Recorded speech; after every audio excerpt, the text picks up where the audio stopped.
പറയണം ഉമ്മമാരെ, പറയണം ഉമ്മമാരെ, ഇല്ലെങ്കിൽ നിന്നെ ഒന്നും അല്ലാഹു വെറുതെ വിടൂല.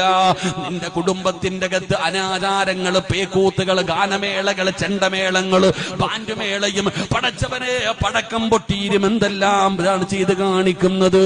ഇന്ന് റാലികളാടോ, അതാ പടച്ചവനെ സ്ഥാനാർത്ഥികൾക്ക് സ്വീകരണം കൊടുക്കുന്നത് പോലെ പുതിയാപ്പളയെ എഴുന്നള്ളത്തിന് കൊണ്ടുവരുന്ന ആനയെ പോലെ പെണ്ണു വരുന്നു, ആണ് വരുന്നു. ഇതൊക്കെ ഇസ്ലാമിന് നാണം കെടുത്തുന്ന കാര്യമല്ലേ? എന്റെ പ്രിയപ്പെട്ട സഹോദരാ, പ്രതികരിക്കണേ വാപ്പാ, പ്രതികരിക്കണേ വാപ്പാ. ഇത് പറയുമ്പോ നിന്നെ എല്ലാവരും ഒറ്റപ്പെടുത്താ. കൂടെ കിടന്നവൾ ഒറ്റപ്പെടുത്തും, സ്വന്തം മക്കൾ ഒറ്റപ്പെടുത്തും, കൂടപ്പിറപ്പുകൾ ഒറ്റപ്പെടുത്തും. നിനക്ക് പറയാൻ കഴിയുമല്ലോ, കൈകൊണ്ട് തടയാൻ പറ്റുമെങ്കിൽ കൈകൊണ്ട് തടയ്, നാവ് കൊണ്ട് തടയാൻ പറ്റുമെങ്കിൽ നാവ് കൊണ്ട് തടയ്. ഇനി പറഞ്ഞിട്ട് അനുസരിച്ചില്ലെങ്കിലോ അല്ലാഹുവിന്റെ റസൂല് പറയുകയാ, വെറുക്കു വാപ്പാ, വെറുക്കു പെങ്ങളെ. ഇൻഷാ അല്ലാഹ് ഇതിനൊന്നും എന്നെ കാണൂല.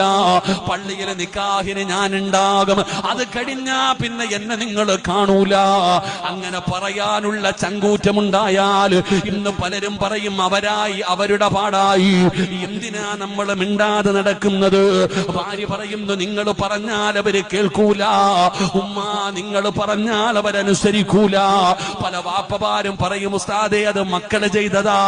നാണമില്ലേ ഉപ്പാ, നാണമില്ലേ വാപ്പാ?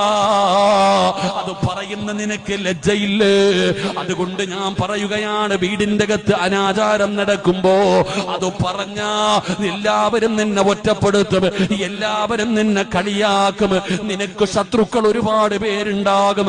കാര്യമാക്കണ്ട പെങ്ങള്, കാര്യമാക്കണ്ട ബാപ്പാ.